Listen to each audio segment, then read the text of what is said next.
Fce Testbuilder. Test 1. Part 1. You will hear people talking in 8 different situations.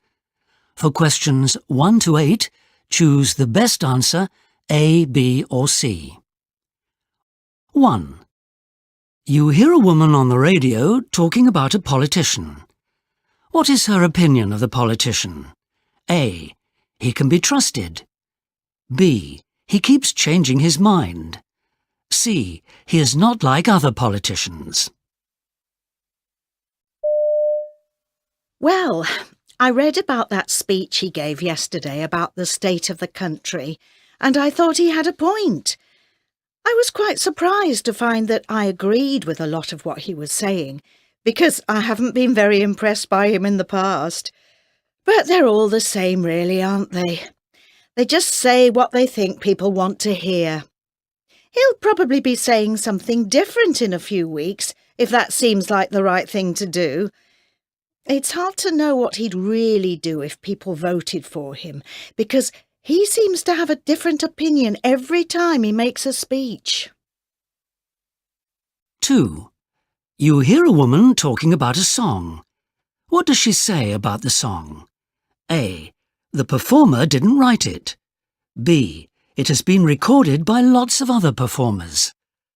C. It deserves to be more popular.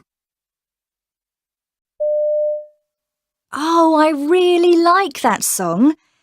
I guess it's the one that most people associate him with because it was such a big hit. I think he's written lots of great songs, but in fact, that's not one of his own. Most people don't know that because so many of his songs have been done by other people, and he's considered to be a really good songwriter. It's a shame some of those songs aren't as well known. They're just as good, if not better. 3. You hear 2 characters talking in a radio play. Where are they? A. In a hotel. B. At home. C. At an airport. Wow, that was some journey. Yeah, I thought we'd never get here. All those delays. Well, it's nice to be back. Travelling's great, but I always like the bit when I'm back surrounded by all the familiar things. Well, it's not quite as luxurious as the room we've been in for the past fortnight. No. And all that time not having to cook our own meals was great. Yes. Well, it's over now. Back to reality. Come on, let's get the bag sorted out. 4. You hear a writer talking on the radio about criticism. What is his attitude to criticism? A. He rarely pays attention to it. B. He thinks about it. C. He gets upset by it. Criticism? Well, you certainly get plenty of it in my game. The key is not to be too sensitive to it. Even if I get a really negative review, I never let it get me down. That's not to say that I never read reviews of my work. Lots of people say they never do, but I don't believe them. No, I tend to see if there's anything I can learn from it, work out whether the reviewer's got a point about something I've written that I haven't noticed. If that's the case, I take it on board. If not, I dismiss it as a load of rubbish.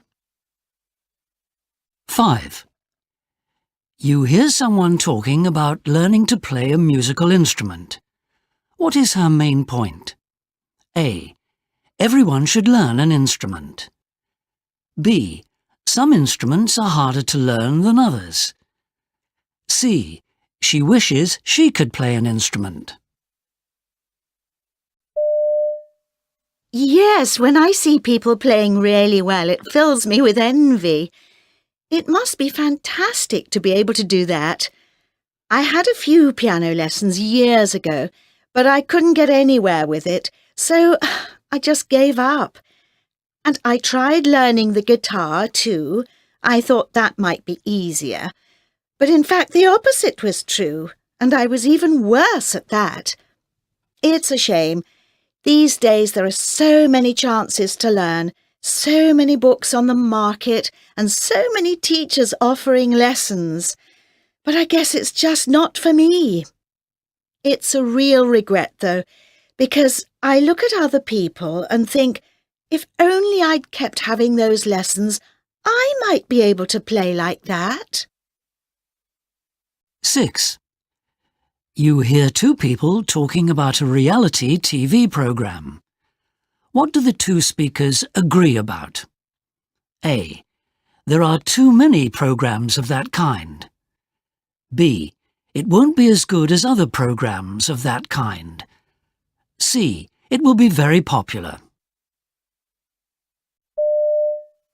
I see there's another reality TV series starting tonight about people who exchange jobs. Sounds good. Yes, I've seen the adverts for that. I think I'll be giving it a miss, though. Really? Oh, I really like that kind of thing. I like watching ordinary people and how they react in different situations. Yes, I know you do. But there are just so many programmes like that. I can't be bothered to watch another one. Well, I suppose you have a point. There are an awful lot of them. Even I don't feel like watching them all the time, but this one sounds fascinating. Well, I hope you enjoy it. 7. You hear someone talking about a sports stadium. What does he say about the stadium? A. It's difficult to get to it. B. It can be hard to get tickets for it. C. It has replaced another stadium. I've only been there once, just after it opened, but I was very impressed. It's certainly a big improvement on the original one, which was practically falling down. I went there lots of times and it wasn't great. But this place has been a big success, I gather, with crowd numbers up all the time. In fact, it's quite a long way outside the town, and people have to travel further to get there. But it's got lots of parking close by, and that's actually made it more appealing to people. Mind you, it's never full, so if you want to go to a game there, you shouldn't have much trouble. 8. You overhear a manager talking to an employee at work. What is the manager doing? A. Accusing her of doing something wrong. B. Sympathizing with her about a problem. C. Apologizing for a mistake. Ah, Jenny, could I just have a quick word with you? Yes. No problem, I hope. Well, actually there is. I've just had a complaint from a client. He says you were rude to him on the phone. What? Me? Who said that? Well, I'm sure you won't be surprised to hear it was Mr. Butler. Oh, him. He's always really horrible. Yes, I know he can be very difficult, and I appreciate how hard it is to deal with him. And now he's complained about me. Oh, I've always done my best to help him. Yes, I know. Look, next time he rings, just put him straight on to me. OK. Part 2. You will hear a talk about the song Happy Birthday. For questions 9 to 18, complete the sentences. You now have 45 seconds to look at Part 2.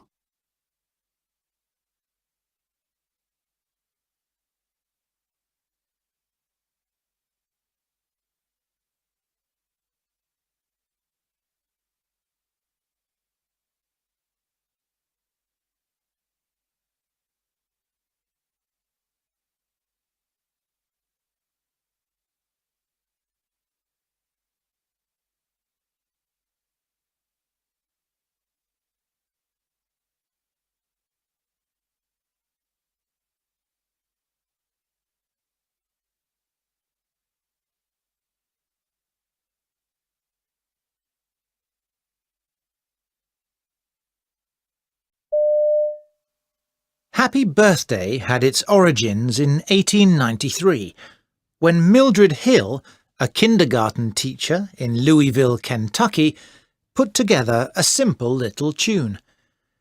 Whether she composed it entirely out of her own head or was influenced by other folk song fragments is not clear. But when her younger sister Patty, also a teacher, added words, the groundwork was laid for a very pleasing song. They called it Good Morning to All. Good morning to you, good morning to you. Good morning, dear children, good morning to all. Good morning to all was initially intended and used as a welcoming song to be sung by the teacher to the class each morning. But when it was published later in 1893 in a book of songs for kindergartens, it proved to be popular in reverse. Children sang it to their teachers, rather than the other way round, and the word children was popularly replaced by teacher. So the song gently morphed into Good Morning to You. In this form, young children across the United States began to sing the song. The slow development from Good Morning to Happy Birthday seems to have come from children themselves, with encouragement from Patty Hill, who helped create the new lyric when children liked the song enough to sing it at parties. In 1924, Good Morning to All, with Happy Birthday to You printed as an optional second verse, was published. By then, radio was gaining attention and movies were beginning to take hold. The Happy Birthday words replaced the earlier version, and in 1931, the song appeared in the show Bandwagon, then became a singing telegram for Western Union in 1933, and surfaced again in Irving Berlin's show As Thousands Cheer in 1934.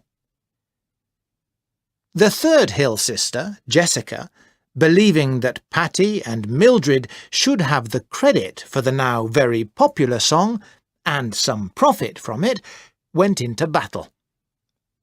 Later in 1934, she was able to establish legal copyright to her sisters for their song, and it was officially published in 1935 as Happy Birthday. Since then, 2 legal changes in America's copyright system have made Happy Birthday copyright until 2030. Fortunately, this does not rule out its being sung privately, as it is at countless parties.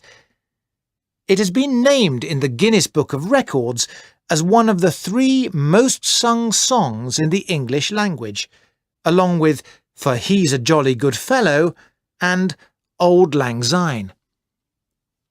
But the copyright can be enforced when the song is used in a public place where a larger group than a family is gathered, such as a sports event.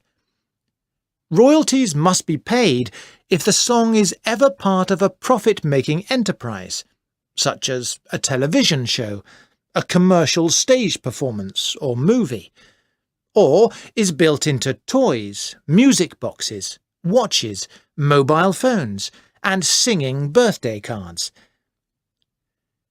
In order to deal with their fully copyrighted property, the Hill sisters established a foundation through which royalties were paid until their death, and which still receives several millions of dollars of income a year. In 2002, the mayor of Louisville dedicated a Happy Birthday parking lot near Main Street with a commemorative plaque telling the story of the local sisters who composed the famous song. Although Happy Birthday has only 4 short musical phrases and a single repetitive line of words, it has become a part of the musical landscape. It is sung all over the world, in many languages, by one estimate several million times a year, often to children who are too young even to know what the song is about, but also to just about everyone else. Part 3. You will hear 5 different people talking about phone calls they received. For questions 19 to 23, choose from the list A to F how each speaker felt during the phone call. Use the letters only once. There is one extra letter which you do not need to use. You now have 30 seconds to look at Part 3.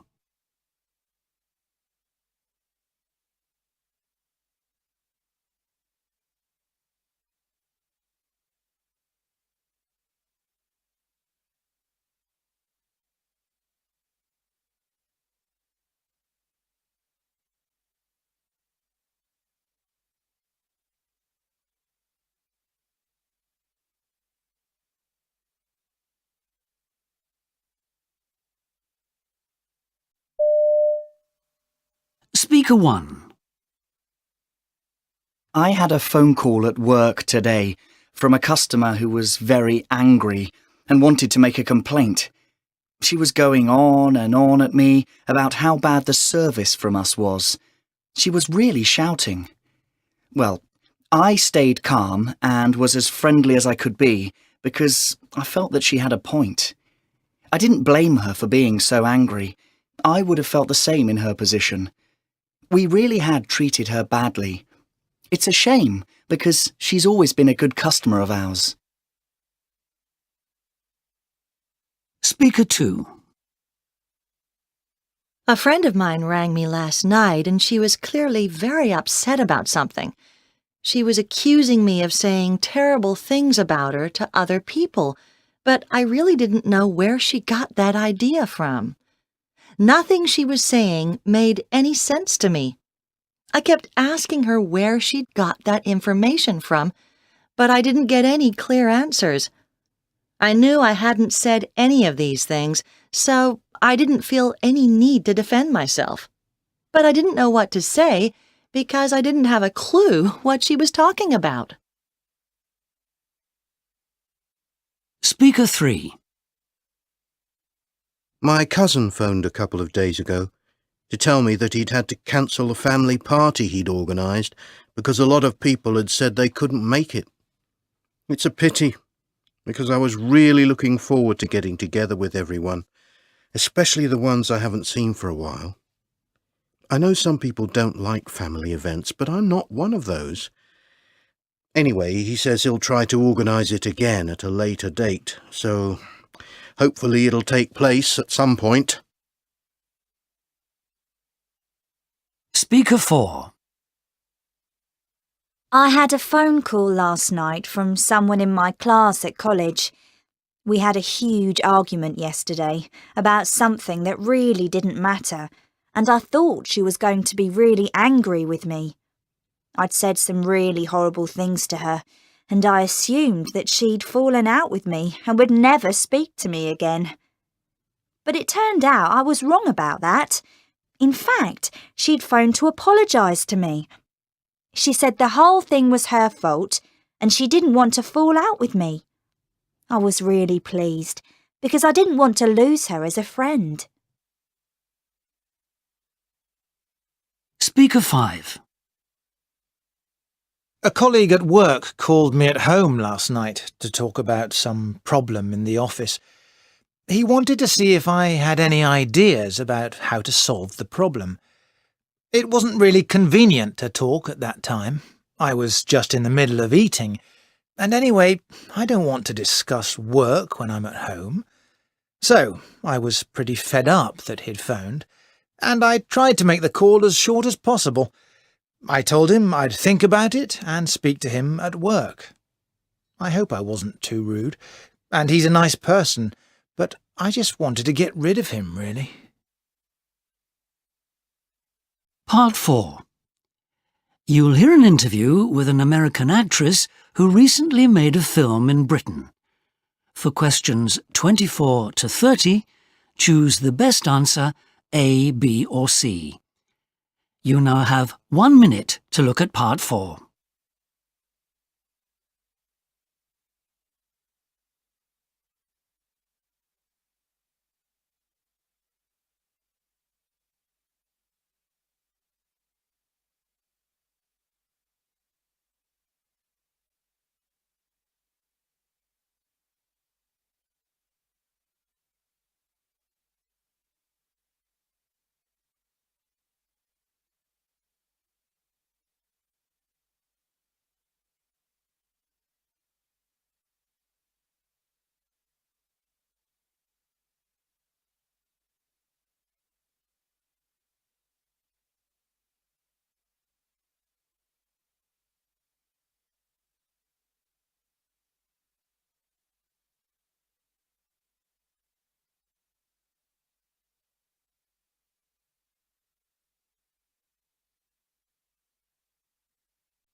I'm talking to Emma Roberts, who plays a spoilt, snobby brat from LA who gets dumped in an English boarding school in the film Wild Child, which has just opened here.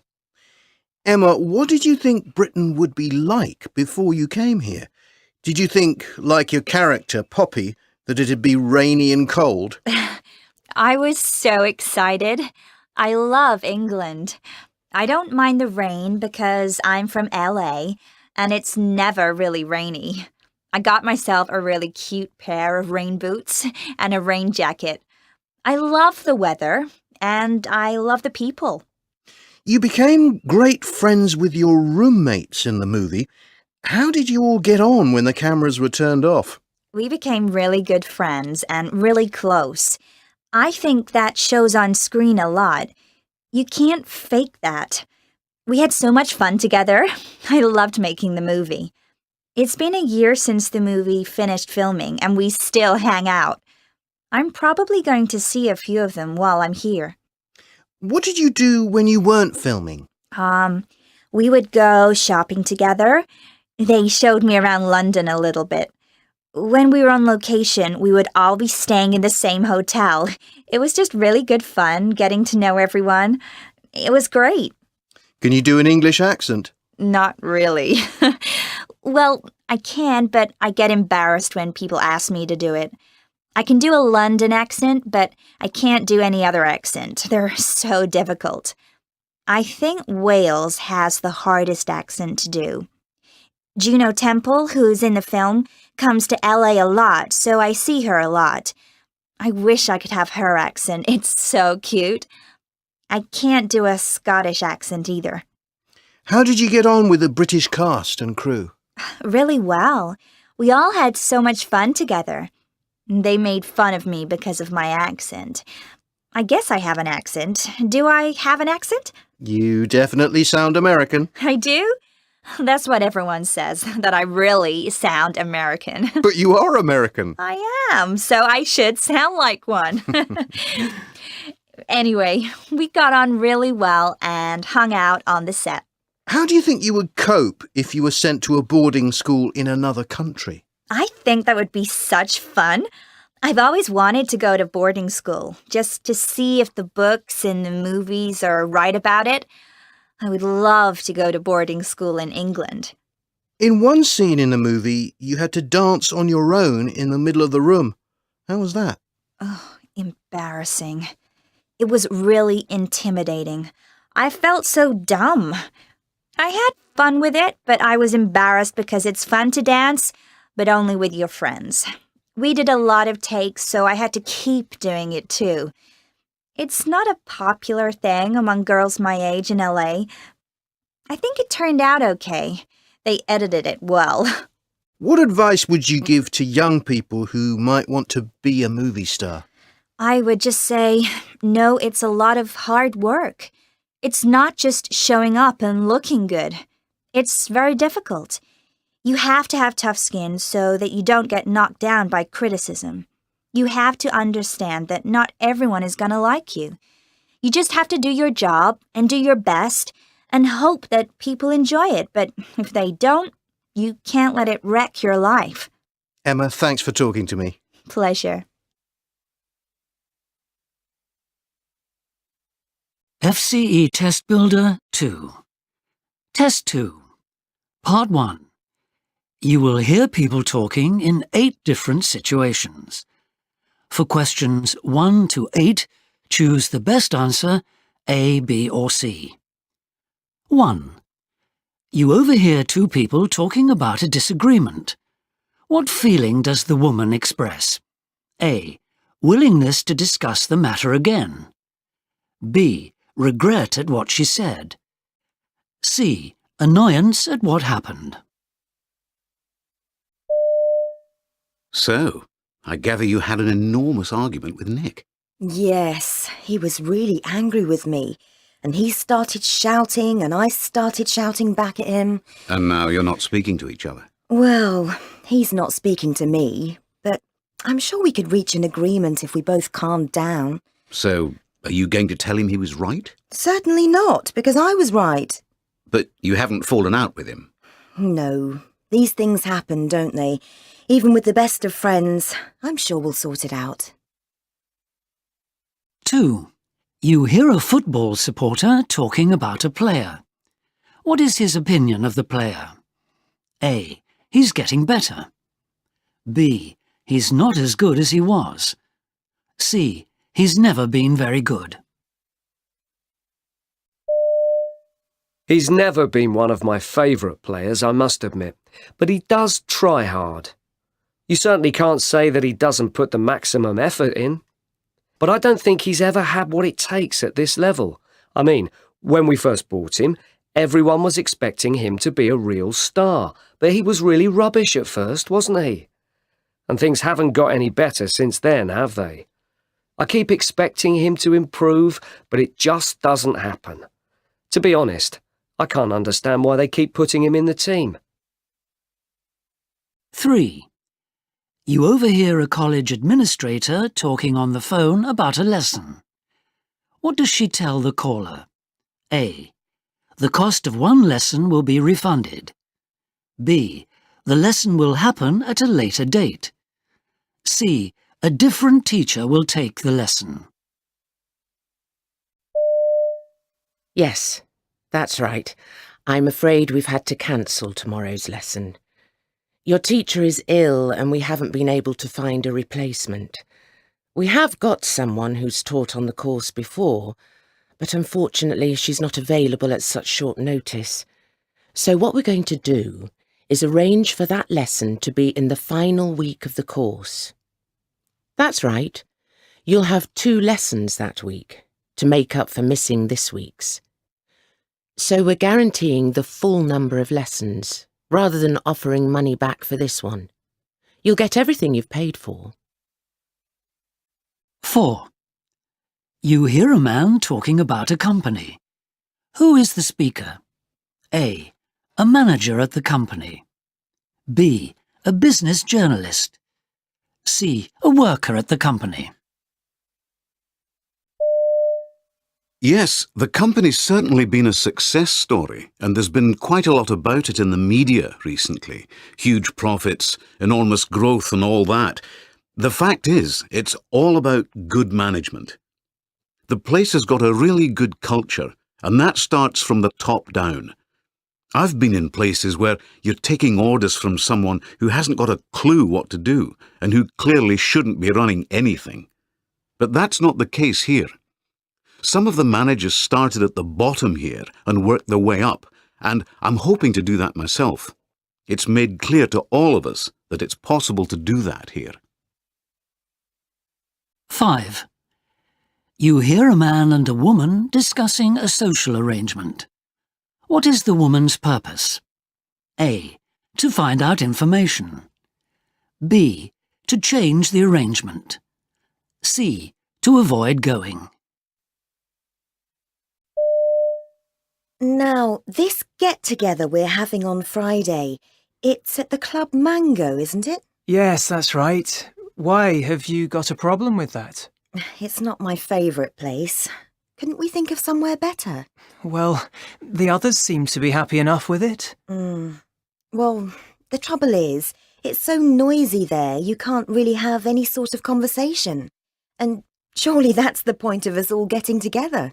So, what, you don't want to come? That's not what I said. I'd just rather meet up somewhere else. I'm sure we could come up with a better place if we give it some thought.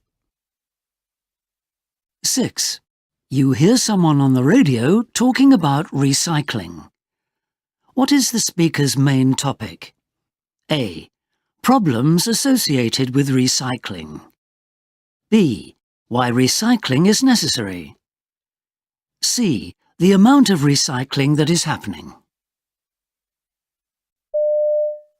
Now, we all know that recycling has become a major issue in recent times. Not that many years ago, nobody thought about recycling their household rubbish, but now everyone's doing it. We all know the impact this has on the environment, and I don't intend to go into all that now. The trouble is, people are getting confused. They don't know what to put into the various containers they now have at home, and they're getting confused about what gets collected from their homes at different times. They're not sure what can be recycled where they live and what can't. We need to make all this clear, and fast. 7. You overhear two people talking in an airport waiting area. What is the situation? A. They're going on a business trip. B. They're going to live in another country. C. They're going on holiday. So, how are you feeling? Our flight will be called soon, and then we'll be off. Yeah, I'm really looking forward to it. No second thoughts? Of course not.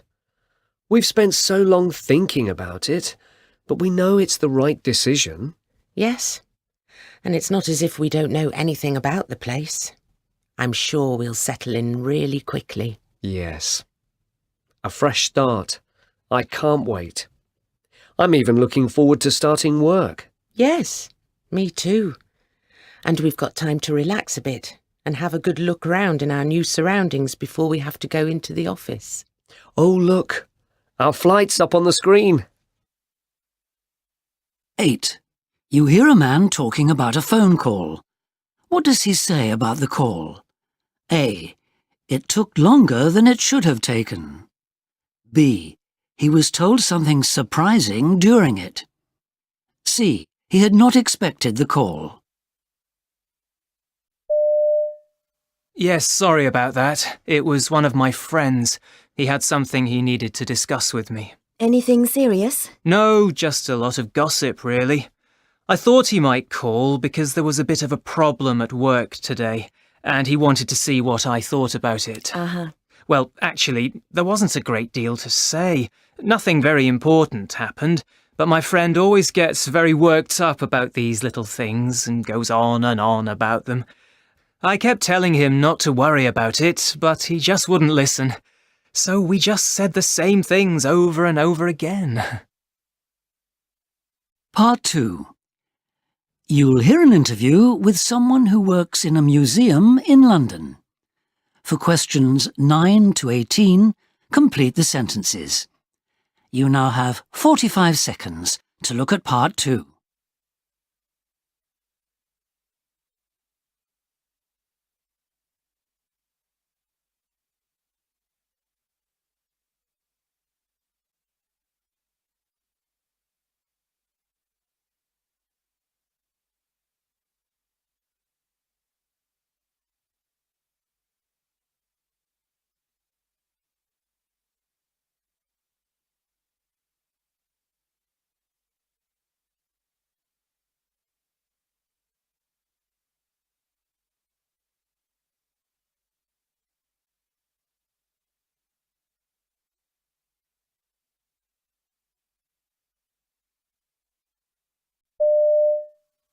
The Petrie Museum of Egyptian Archaeology in London may be small, but it holds around 80,000 objects, most of them from sites excavated by the Egyptologist Sir William Petrie, who lived from 1835 to 1942. Petrie was one of the first people to study ancient Egypt scientifically, and he was more interested in looking at the ordinary things that people used every day than raiding their treasure houses. In 1913, he sold his large collection of Egyptian antiquities to University College London for students and researchers to study. And I'm talking now to Stephen Quirk, the curator of the Petrie Museum. Firstly, what is a curator? What does he or she do? A curator has to know the collection well. I find the answers to people's questions about objects in the collection. Do you have a favourite exhibit? I like objects that connect me with the people that made them, so I feel that I get to know them. I think my favourite object is a pottery bowl which was found in a tomb from 4,100 years ago. This bowl has 2 letters written on it, one on the inside and the other on the outside, from a son to his dead parents who were buried in the tomb. What about looking after the artifacts? Different objects need different conditions. The important thing is to ask expert conservators what needs to be done, never guess. As the curator, I know the importance of the objects, but not how best to conserve them. Good conservation is very expensive. Petrie packed the objects properly so that they survived the journey from Egypt to the museum. Not all archaeologists did that in those days. What is the best thing about working at the Petrie Museum? The best thing is the collection. There are about 80,000 objects, but at the moment only about 6,000 of them are on display, with another 2,000 in drawers that you can look in easily. The other 72,000 are all in cupboards, so we can't let people see them. At the moment the museum is very small and cramped. This building was converted from stables, and the collection was only supposed to be here temporarily, but that was over 50 years ago. We're going to move the collection to a much better building, and then all the objects will be in glass cupboards where they can be seen. It must be a lot of work, moving a whole museum. At the moment, we are trying to plan how to use the space we will have in the new building to show the collection to its best advantage. We want the way we display the objects to give an idea of where they came from and what Egypt is like, both thousands of years ago and in the present day.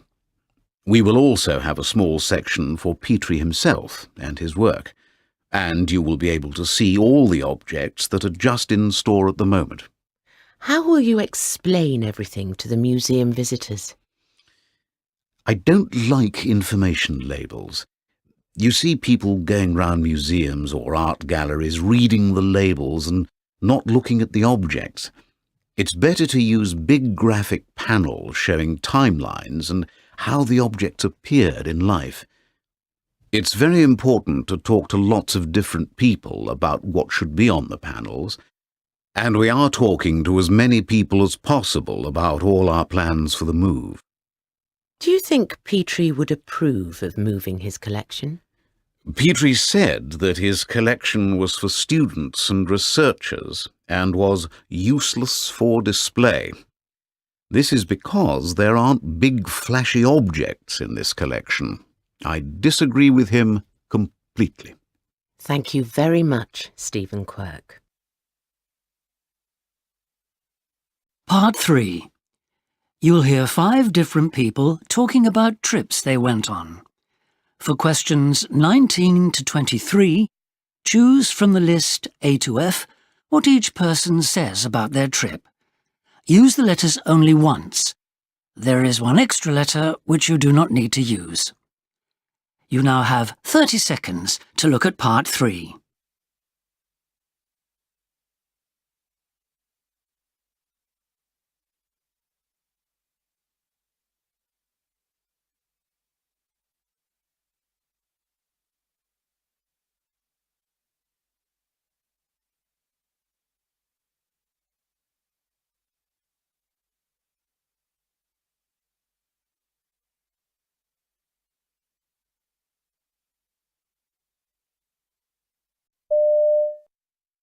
Speaker 1. When I was at school, we went on a trip to the zoo once. I remember that we were all looking forward to it, and everyone was very excited on the coach on the way there. We went around in small groups, each group with a teacher, and we must have seen just about every animal in the place. The keepers showed us all sorts of things. But what I remember is that after a while we all got very tired and lost interest. We were there from early morning until late afternoon, and we'd all had enough after a couple of hours. Speaker 2. I went on a business trip to a conference last month. I got to my hotel okay, and I registered for the conference and got my name tag and all that, and everything seemed fine. But the whole event was chaotic after that. A lot of the information we were given was wrong. Events weren't in the rooms that it said on the list. And some of the times of events were different. So people were just wandering around in a confused state, not knowing where to go or what to do. And there was nobody to ask. So the whole thing was a mess. Speaker 3. As part of my course, we went on a college trip to the Museum of Photography. We were all really keen on the subject and enthusiastic about going. We got there really early. They were only just opening the doors. And I must say, I was really impressed by the place and the exhibits. It was great to see things that I'd only seen in books before, and it made me really want to produce things as good as them. I could have stayed there for ages, and it was disappointing when we had to leave, but they were closing then. I hadn't noticed the time because I was running around looking at one fantastic picture after another. Speaker 4. A group of us from work went to an adventure centre for a day a few weeks ago. I hadn't been looking forward to it because I don't normally like things like adventure sports. I thought I'd be scared when I was doing some of the activities, and I wasn't wrong about that. The very first thing involved climbing to a great height and swinging on a rope, and that was enough to put me off straight away. I never recovered from that and spent the whole of the day terrified. I managed to do all the activities to some extent, but I couldn't wait to leave. Speaker 5. I went on a college trip to the big city last week. I must say, I wasn't looking forward to it at all. In fact, I was dreading it. It didn't sound as if anyone knew what was going to happen or what we were going to do. But in fact, when we set off in the coach that morning, we found out that there was a schedule and we were given maps and all sorts of information. We split up into small groups and did some sightseeing and some shopping, and it was fine. Maybe it wasn't the most thrilling day I've ever had, but it was worth doing. Part 4. You will hear an interview with someone who started the activity known as free running. For questions 24 to 30, choose the best answer A, B or C. You now have 1 minute to look at Part 4.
Sébastien Foucault is the co-founder and pioneer of freerunning, a physical discipline in which participants move through, across and over all sorts of obstacles and structures in a smooth and fluid way.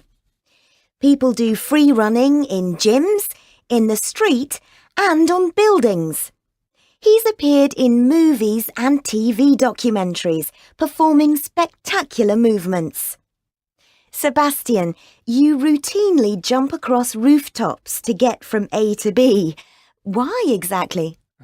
It's always been a real passion for me. But I think it's become more than that. It's a part of my life. It's like asking someone, why are you walking? They say it's simply because they can, and for me, it's the same with free running. When we were young, my friend and I used to practice climbing around, just like any kids. We just kept moving, never stopped, until it turned into something special. First, it turned into a lifestyle, and then into a real discipline. Just watching you in action makes me tired. Do you have to be fit to be a free runner? To start with, you don't have to be so fit. In fact, I often prefer beginners who start with not such a healthy body. If you can't do stuff because your body is not ready, you naturally start at a low level. When you get somebody who has done some sport, they often want to do something too impressive too soon. Just one wrong step could see you fall and splatter on the floor, though. Surely it's just too dangerous. Yeah, of course there is risk, but there is risk everywhere. When you're driving a car, you can have an accident. We fly on planes and just accept that there won't be an accident. We make it as safe as we can, but we know something can happen. It's the same with free running. There is danger, but we try to do it properly. Would you say you're a risk taker? No, because everything I do is calculated. It's not like everything is 100% safe, but I'm always thinking of the safest way to do what I'm doing. I'm not afraid of using wires in movies or putting crash mats down for big jumps. You have to be clever. What went through your mind when you jumped across the Millennium Stadium roof? I thought to myself, I know this jump. I know I can do it. I used to do track and field, and my best for the long jump is 7.1 meters. This jump was between 3 and 4 meters, so I had a margin of safety. The weather was good, and there was no one around, so I had no stress. We put a crash mat down below. You could always miss it, but it's better than nothing. Are you basically just fearless? People think I have no fear, but that is not true. I have vertigo, for example, but I know my body very well because I do everything step by step. It's about focus and concentration. Okay, I'm afraid of heights, but I just focus on something else and try not to think about it. You've traditionally stuck to urban areas, but would you like to try further afield? I would like to try Africa and the natural environment. People think free running is only about the city, but it's not. You can use trees and rocks and even swim. You have to open your mind and not restrict yourself. Well, Sebastian, good luck with everything, and thanks for talking to me. Pleasure.